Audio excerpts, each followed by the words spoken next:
আসসালামু আলাইকুম। আমি আজকে আপনাদের দেখাবো ডিমের চপ।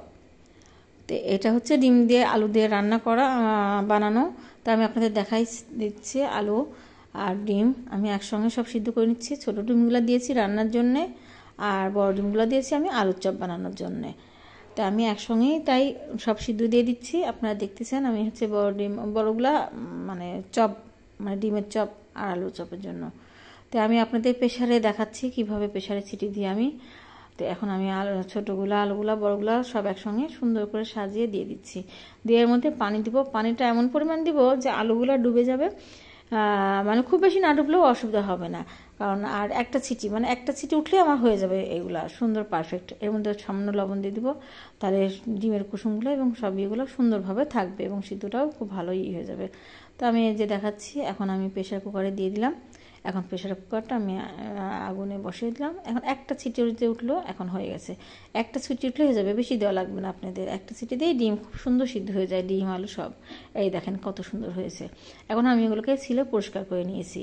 আর এদিকে কড়াইতে আমি কিছু পরিমাণ তেল দিচ্ছি পেঁয়াজ বেরেস্তা করার জন্য।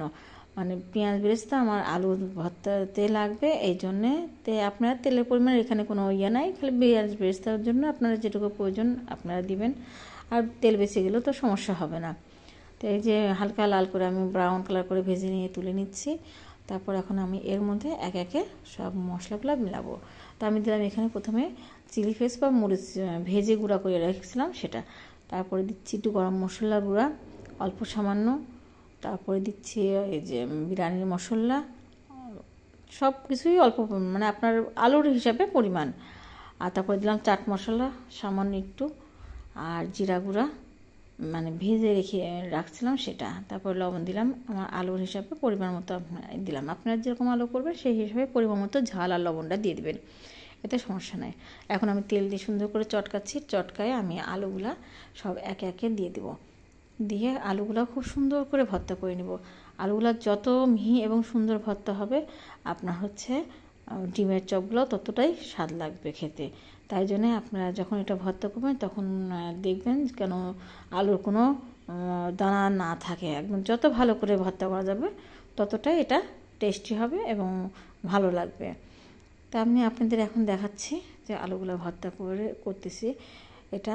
মানে এই পর্যায়ে আবার আরেকটু তেল দিলাম। মানে প্রথমে তেল দিলে আলুগুলো একটু চটকাতে সমস্যা হয়, বেশি তেল দিলে, তাই আমি আবার এই পর্যায়ে একটু তেল দিলাম, দিয়ে সুন্দর করে ভর্তা করতেছি এখন। তো তারপরে আমি হচ্ছে এখান থেকে কিছুখানি তুলে রাখতেছি আমি আলুর চপ বানানোর জন্য। মানে এই একই ভর্তা দিয়ে আলুর চপ বানাবো। এই যে এটা মানে ডিম দিয়ে দিচ্ছি, এই ডিমটা দিচ্ছি, এটা হচ্ছে আলুর চপের জন্য। এই রেসিপিটা আপনি আর একদিন পাবেন এটা। আর ওই যেটুকু তুলে রাখলাম ওটা দিয়ে আমি ডিমের চপ বানাবো, আর এটা দিয়ে আমি আলুর চপ বানাবো।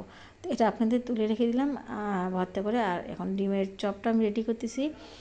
তো আমি নন স্টিকে তেল দিলাম। আর ডিমের চপের জন্য আমি এখানে নিয়ে নিচ্ছি বেসন নিয়ে নিলাম 3 টেবিল চামচ, আর হচ্ছে চাউলের গুঁড়া নিয়ে নিলাম 2 টেবিল চামচ নিয়ে এখন আমি এটা সুন্দর করে চেলে নিচ্ছি।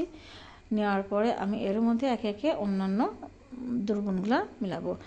তো আমি এর মধ্যে দিচ্ছি কর্নফ্লাওয়ার। যেহেতু 2 টেবিল চামচ চাউলের গুঁড়া নিচ্ছি, আমি 1 টেবিল চামচ কর্নফ্লাওয়ার দিলাম। আর তারপরে দিলাম একটু বেকিং পাউডার আর অল্প সামান্য বেকিং সোডা। তারপরে দিলাম হচ্ছে শুকনো মরিচের গুঁড়া। তারপরে হচ্ছে হলুদের গুঁড়া। মানে আপনার যতখানি বেসন মাখাবেন সেই হিসাবে আপনারা দিবেন। ঝাল আর লবণটা সবসময় নিজের পরিমাণ হিসাবে দিতে হয়। তারপর অল্প একটু চাট মশলা আর অল্প একটু আর এখন দিলাম হচ্ছে রসুন বাটা সামান্য পরিমাণ, আদা বাটা সামান্য পরিমাণ, জিরা বাটা সামান্য পরিমাণ দিয়ে লবণ দিয়ে এখন সব দিয়ে দিচ্ছি। এখন আস্তে আস্তে এটা মাখাচ্ছি এবং এই মাখানোটা খুব সুন্দর করে মাখানো, কোনো লাফ না থাকে। আর এর মধ্যে যখন তেলটা গরম হবে আপনার মানে ভাজি করার জন্যে যে তেলটা, ওই তেলটা যখন গরম অনেক তাপ হয়ে যাবে সেই তেলটা 1 চা চামচ এর মধ্যে দিয়ে দিবেন। তাহলে আপনার যে বেগুনি আলু যেটাই ভাজেন না কেন সেটাই খুব মুসমুসা থাকবে। আপনাদের থিকনেসটা দেখাই দিলাম। এই যে আমি এখন তেলটা দিয়ে দিচ্ছি। এই তেলটা দেওয়ার কারণে আপনি ভাজি পুরিটা অনেকক্ষণ মচমচা ভাবটা থাকবে, আর কর্নফ্লাওয়ার দেওয়ার কারণেও মুসমুসা ভাবটা থাকবে, সহজেই নুতায়া যাবে না বা নরম হয়ে যাবে না। তা আপনাদের দেখাই দিচ্ছি প্রসেসিংটা আমি কিভাবে ডিমগুলা আলুর মধ্যে কোট করতেছি।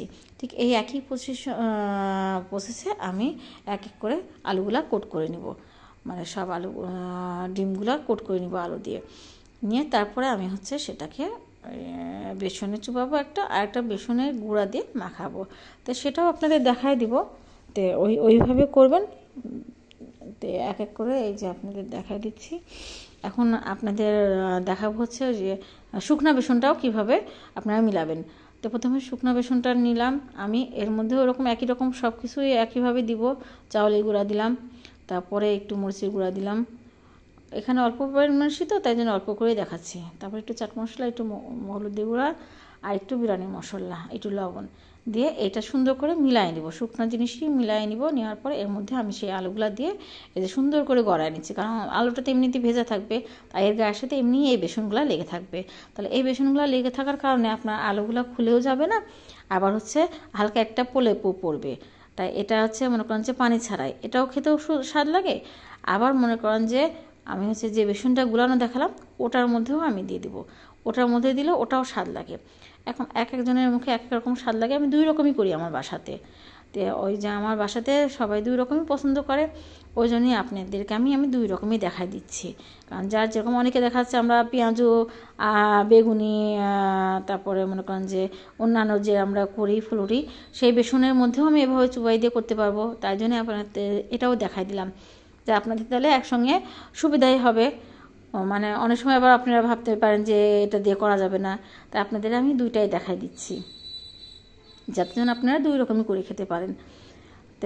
তো কখনো শুকনা মানে আপনার বেসন গুলানো নয়, তখন আপনি শুকনা বেসন দিয়েও করতে পারবেন। আবার দেখা যাচ্ছে বেসন গুলানো আছে অন্যান্য চপ বানানোর সময়, তখন আপনি এভাবে বেসন গুলানোর মধ্যে দিয়েও বানিয়ে নিতে পারেন। তো এই তো আমার হয়ে গেল বেগুনি ডিমের চপ। ভালো থাকবেন। আসসালামু আলাইকুম।